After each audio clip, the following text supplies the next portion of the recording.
We need fresh ideas, not old blood, Travis announced at the board meeting, looking straight at me while he did it.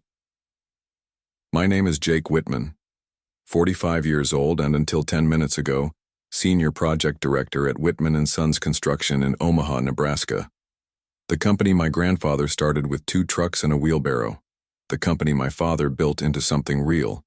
The company I helped turn into the 3rd largest commercial builder in 3 states. I didn't flinch when Travis said it. I just smiled, leaned back in my chair and nodded. The room went dead quiet. Uncle Pete looked down at his hands. Marty from finance started shuffling papers. Nobody would look at me except Travis, who kept that stupid smile plastered on his face like he was doing me some kind of favor. That's bold, I said finally. Good luck. Then I stood up, buttoned my jacket, and walked out without another word. They probably expected me to fight it, to yell or make a scene or remind everyone that I was the one who landed the Meridian Tower project when we were still too small to handle it. Or that I was the one who got us through 2008 when half our competitors went under. Or that I was the one who personally managed every relationship with our top 5 clients. But that would have been giving Travis exactly what he wanted.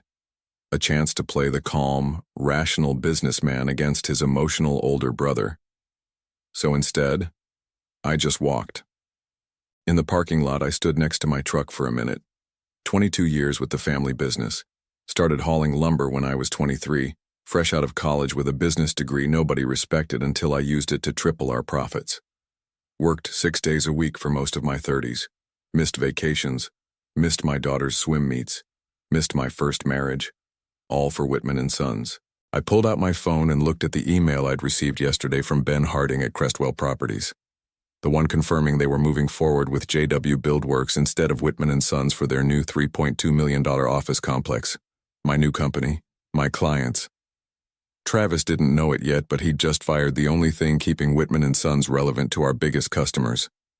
He'd been so busy with the banks and the investors and the fancy strategy consultants, he hadn't noticed that every major project for the last decade succeeded because of the relationships I built. And now, those relationships were coming with me. I got in my truck and drove away from Whitman & Sons for the last time. Something told me Travis would be calling very soon.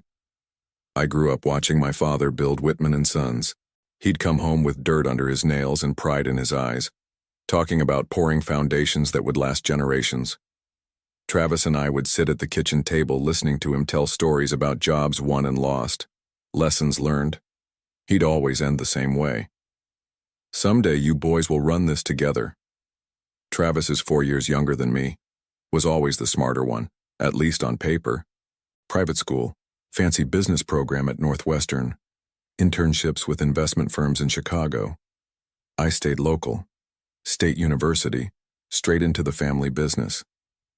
My father never said it, but I knew he was grooming Travis for the corner office while I learned the business from the ground up. For years it worked. I handled the projects, the clients, the actual building. Travis handled the money, the growth strategy, the future. We were a good team. At least I thought we were. The crack started about 3 years ago. Small things at first. Travis began excluding me from meetings with the board. Just financial stuff, Jake. You'd be bored. He hired consultants without telling me, brought in new project managers who reported to him, not me. Then he started going to client meetings alone, meetings I'd always handled. When I asked about it, he'd say, "They specifically requested me." But when I'd check in with those same clients later, they'd be confused. "We asked for you, Jake. Your brother said you were too busy."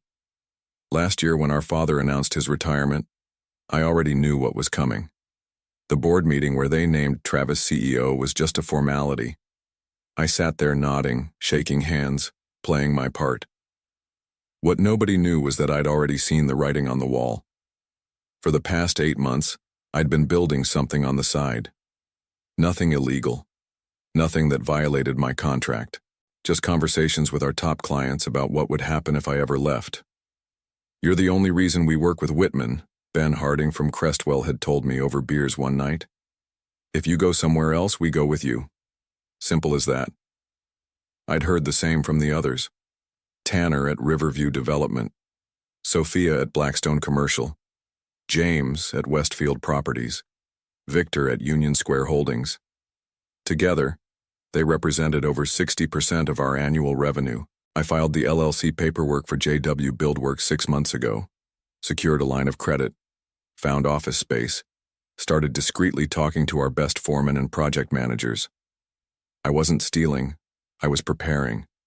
There's a difference.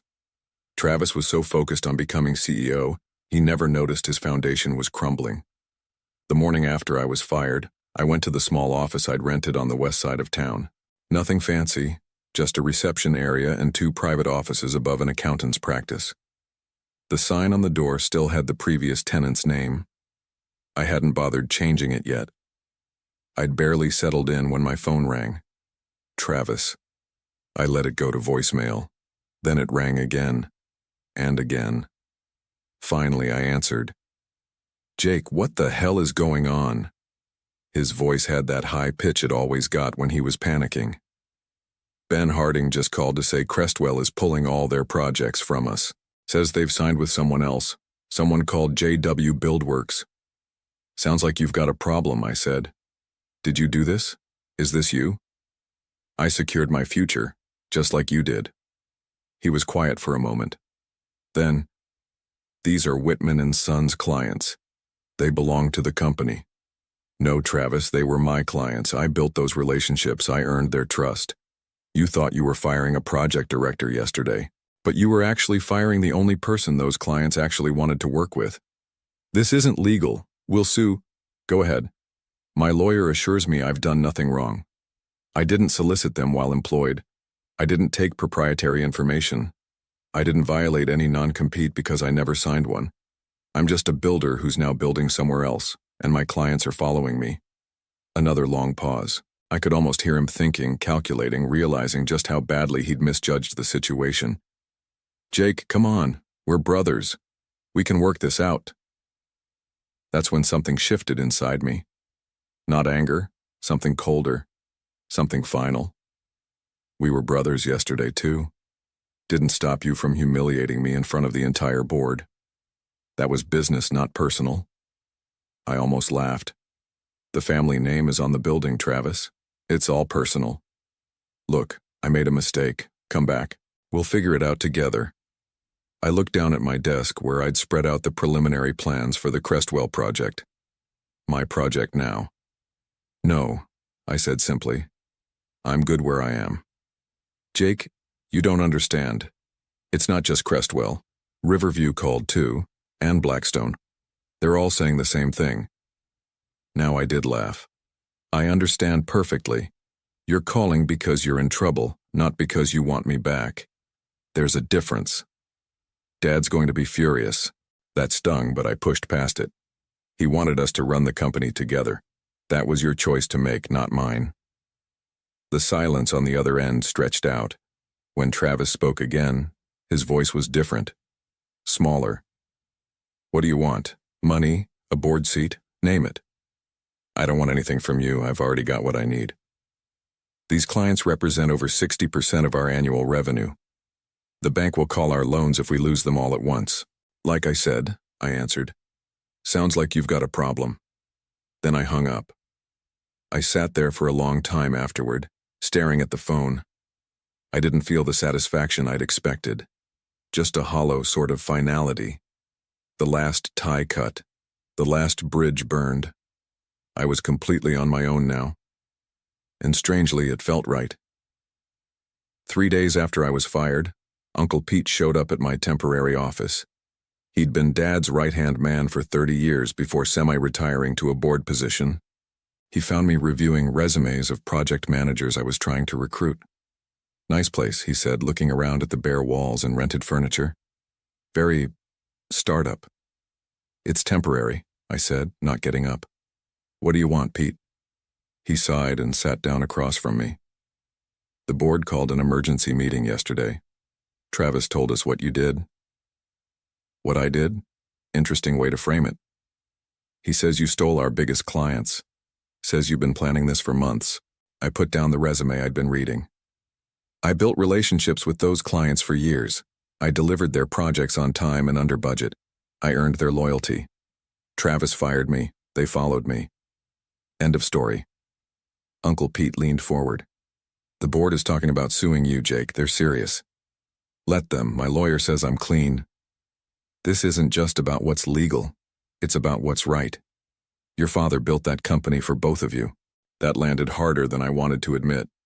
Dad wanted us to run it together. Travis made a different choice. He made a mistake. He admits that. A mistake is forgetting someone's birthday. He ambushed me in a board meeting after months of pushing me out. That's a strategy, not a mistake. Uncle Pete rubbed his face. The company's in trouble, Jake. Real trouble. The bank is getting nervous about our financing. Without those big projects on the books, I know exactly what position the company's in. I ran the operations for 15 years. Then you know this could tank the whole thing. Everything your father built. Everything you built. I felt a twinge of doubt for the first time. What exactly are you asking me to do? Come back. Bring the clients back. We can restructure the leadership. Co-CEOs, maybe. You and Travis as equals. For a brief moment, I considered it. Then I remembered Travis's face when he fired me. The satisfaction in his eyes. No, I said. That won't work. Uncle Pete stood up, suddenly angry. Damn it, Jake. This is your family. Travis should have thought about that before he fired me. Your father is devastated. He's talking about coming out of retirement to fix this mess. Another twist of the knife. Dad was 72. Heart problems. Doctor's orders to take it easy. Tell Dad to stay home. This isn't his problem to fix. Uncle Pete headed for the door, then turned back. The board meeting is tomorrow at noon. They're voting on the lawsuit, and one more thing. Travis has been calling all your subcontractors, telling them anyone who works with you will be blacklisted from Whitman projects permanently. After he left, I sat there feeling the walls close in. My phone started ringing with panicked calls from electricians and plumbers I'd been counting on. They couldn't afford to lose Whitman's business, they said. They were sorry. I'd expected Travis to fight back, but not like this. He was trying to cut me off at the knees. Without reliable subcontractors, I couldn't deliver on the promises I'd made to my clients. By evening, I'd lost commitments from nearly every specialty contractor I needed. My carefully laid plans were unraveling. I was going to have to find new subcontractors, possibly from outside the area, at much higher costs. Costs that would eat up most of my projected profits.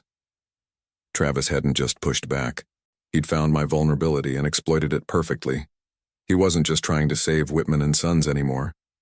He was trying to destroy JW Buildworks before it could even get started. And I had to admit, he was doing a damn good job of it. The next morning I drove out to see my father. I hadn't been to my parents' house since all this began. Their place sat on 5 acres outside of town, the first real purchase Dad made when the company started taking off in the late 80s. He'd always said a man in construction should have land where he can see the horizon. Mom answered the door. Her face was tight with worry, but she hugged me hard and led me through to the back porch where Dad was sitting, looking out over the property. Jake, he said, not turning around. His voice sounded older than I remembered. Dad. I sat down in the chair next to him. For a while, we just sat there in silence.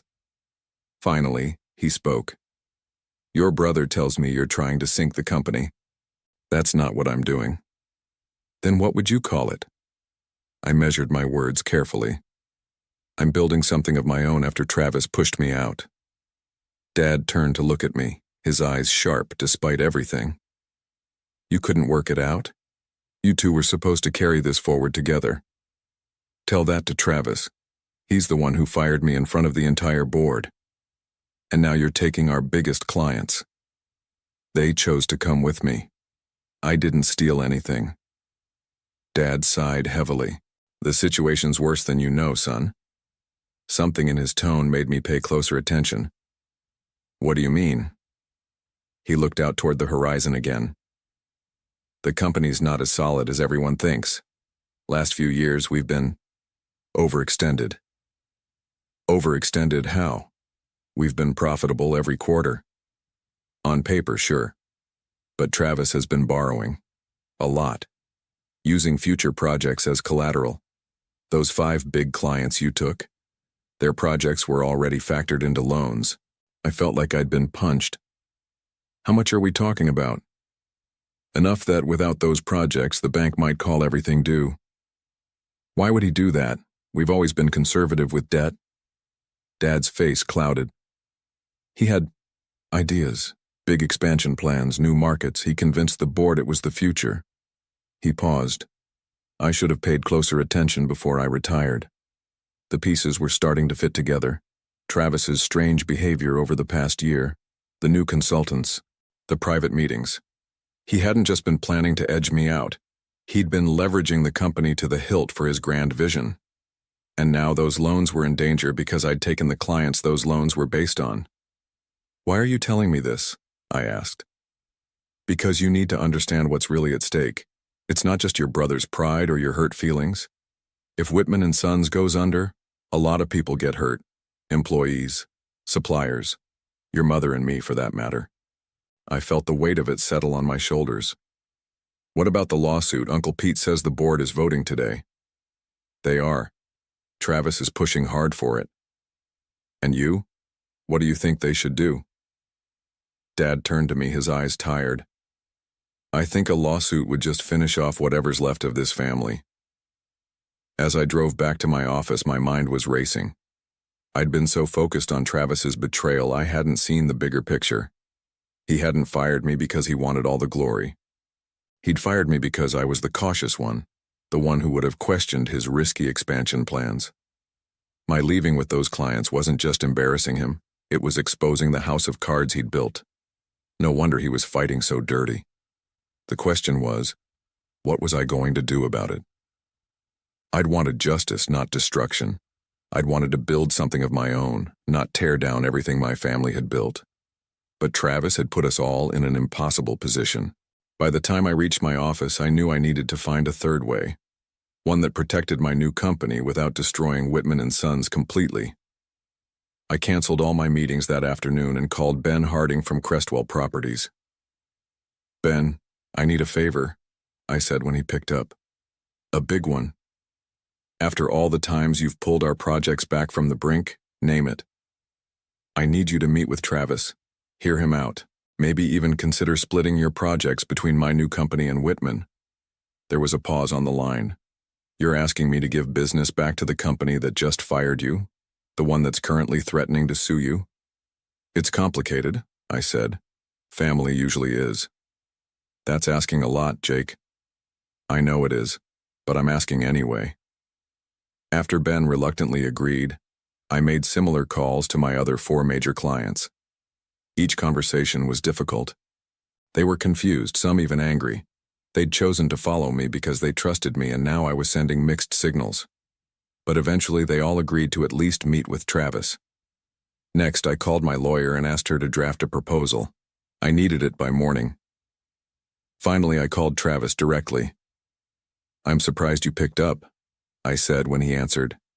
I've been trying to reach you for days. His voice was strained. I know about the loans, Travis. Dad told me everything. A long silence then. So now you understand why this is so serious. I do. And I have a proposal. Meet me tomorrow morning, 7 a.m., my office. Why would I do that? Because I've asked all 5 clients to reconsider working with Whitman. They've agreed to meet with you. Another pause. What's the catch? No catch. Just be there. I hung up before he could ask more questions. That night I barely slept. I kept going over the plan, looking for flaws, for ways it could backfire. By morning my eyes were burning, but my mind was clear. Travis arrived exactly at 7, looking like he hadn't slept either. He was wearing one of his expensive suits, but his eyes were bloodshot, his usual confidence nowhere to be seen. Sit down, I said, gesturing to the chair across from my desk. Why are you doing this? He asked, not sitting. Why offer to help after what I did? I'm not doing it for you. I'm doing it for Dad, for the employees, for the family name on the building. He finally sat. So what's this proposal? I slid a document across the desk. JW Buildworks and Whitman and Sons enter a strategic partnership. We divide the 5 major clients between us. 3 for Whitman, 2 for me. That should keep the bank happy while giving me enough to build on. He skimmed the document, frowning. This says I have to step down as CEO. It does. Dad comes back temporarily while the board finds a new CEO. Someone neutral. And what about the expansion plans? Put on hold indefinitely. The company needs to get its financial house in order first. Travis leaned back, studying me. So you get your revenge after all. This isn't about revenge. It's about saving what's worth saving and letting go of the rest. And if I refuse? Then I keep all 5 clients. You default on your loans, and Whitman and Sons likely doesn't survive. Your choice. He stared at the document for a long time. I could almost see him calculating, weighing options, looking for a way out. The Travis I knew would never accept these terms. But the Travis sitting across from me now wasn't the same man who'd fired me with a smirk. This one looked beaten, cornered. The board won't like this, he said finally. The board will like bankruptcy even less. He picked up a pen, hesitated, then signed the document. As he stood to leave, he looked at me directly for the first time. I really thought I was doing the right thing, you know. For the company. I didn't answer. Some things don't deserve a response. After he left, I called Dad to tell him what had happened. Then I called the clients to let them know the new arrangement. By noon, it was done. Not the outcome I'd planned for. Not a clean victory, but something sustainable. Something that could work. Sometimes that's the best you can hope for. 6 months later, I stood on the construction site of the Crestwell office complex. The steel framework was rising against the sky, concrete floors already poured for the first 3 levels. My project. My company. Across town, Whitman and Sons was still standing. Dad had come back temporarily, just long enough to stabilize things. The new CEO, a no-nonsense woman with 30 years in construction management, was slowly rebuilding the company's reputation and financial footing. Travis had left Nebraska altogether, took a job with a development firm in Colorado. We hadn't spoken since the day he signed my proposal. I heard footsteps behind me and turned to see Ben Harding approaching, hard hat in hand. "Looking good, Jake," he said, surveying the progress. "On schedule?" 2 weeks ahead, actually. He nodded approvingly. "Not surprised. That's why we followed you." He hesitated. "You know, your brother called me last week." That caught me off guard. "Travis? What did he want?" "To apologize, actually. Said he'd made a mistake letting you go. Said you were the one who really understood what made the company work." I didn't know what to say to that. He also mentioned he's starting something new out in Denver, asked if I had any contacts out that way. "And do you?" Ben shrugged. "A few." I gave him some names. He looked at me carefully. "That okay with you?" I thought about it. "Yeah, it's okay." We walked the site together, discussing timelines and material deliveries. Normal construction talk. But my mind kept drifting back to Travis, to his apology, to the fact that he was trying to build something new, just like I was. Maybe that was the Whitman way after all. Not tearing each other down, but building, creating something solid that would last. It wasn't forgiveness exactly, but it was a start. 1 year to the day after I was fired, I parked outside the Whitman and Sons headquarters. I hadn't been back since I walked out of that board meeting. The building looked the same, but the company wasn't. They'd downsized significantly, focused on smaller, more manageable projects. No more grand expansion plans. Dad was fully retired again. The new CEO, Diane, was making steady progress rebuilding what Travis had almost destroyed. I'd kept my end of the bargain. JW Buildworks stayed focused on our 2 major clients, not poaching any more business from Whitman. We'd grown, but carefully, sustainably. Currently 38 employees and a solid reputation for quality work. I wasn't there for a meeting or a contract negotiation. I was there because Dad had asked me to come, said there was something he wanted me to see. Inside, a few familiar faces nodded at me. Some looked surprised to see me there. I took the elevator to the executive floor.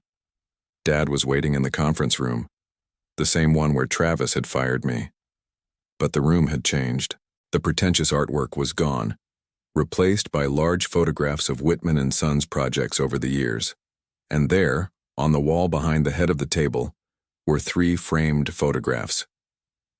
Grandfather, with his first 2 trucks, Dad breaking ground on their first major commercial project in 1988, and me, 10 years ago, shaking hands with the mayor after completing the Meridian Tower ahead of schedule.